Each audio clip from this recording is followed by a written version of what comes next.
Two of the most polarizing issues in American politics are police brutality and mass shootings. And both of those issues collided on Thursday night, literally 3 blocks from where I work.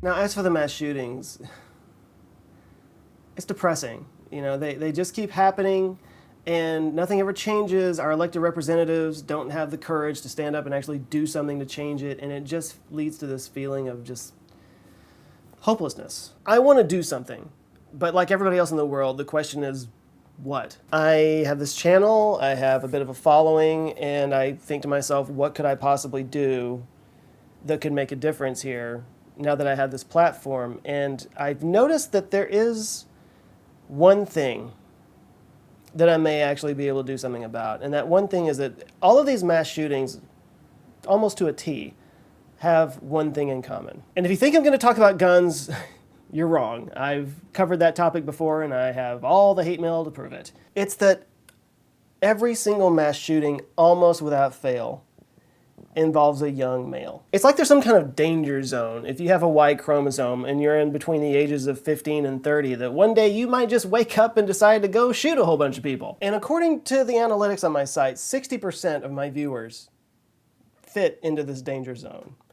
Now, I don't think that means that any of you guys are going to go out and just start shooting up people or anything like that, but I do think that that's a time in your life where you're laying a foundation for the rest of your life to come. You're still new at being an adult, and you're slamming up against a whole lot of realities that you were kind of sheltered from in your younger years. And the frustration and confusion that comes along with all that leads to a lot of problems in young men of that age group. And we also live in a society where men are not encouraged to express themselves, and they aren't encouraged to explore their feelings, and so things get bottled up and eventually explode. Now, I'm officially in my 40s, so I've got a few years on most of you, and I feel like there's some things I've learned along the way that I would like to pass on. For instance, I did a video a while back called 5 Steps to Positive Thinking. It was about breaking negative thought patterns and creating a more self-actualized attitude towards life. And that video, to this day, I mean, I made it back when this wasn't even Answers with Joe at the time, it was something totally different, but to this day it still gets some really great comments and people still seem to be getting a lot out of that. And a lot of people found it helpful. You know, I talked about the science of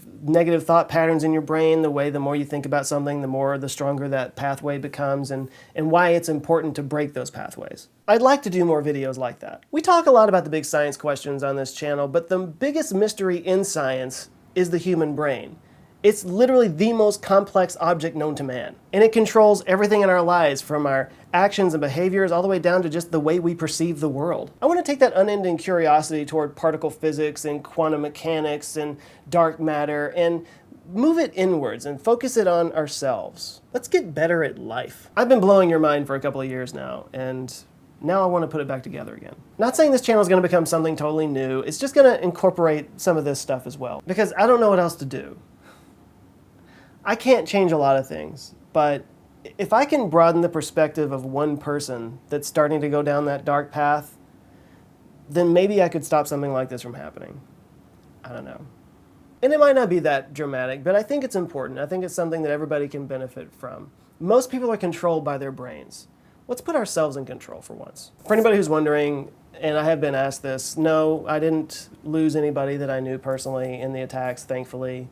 But it definitely was something that hit close to home. When you see these things on TV, it's always sort of just this thing that happens somewhere else. But this was right there. I drove into work and I had to go around. The entire downtown was blocked off. There were news vans everywhere. All day long there were at least 4 or 5 helicopters circling downtown like vultures. The whole thing just was, it was weird. My department where I work, we actually went out and handed out water to police officers and press people and a lot of homeless people standing out there in 100-degree heat doing that. But it's something that is very different when it happens right in your backyard.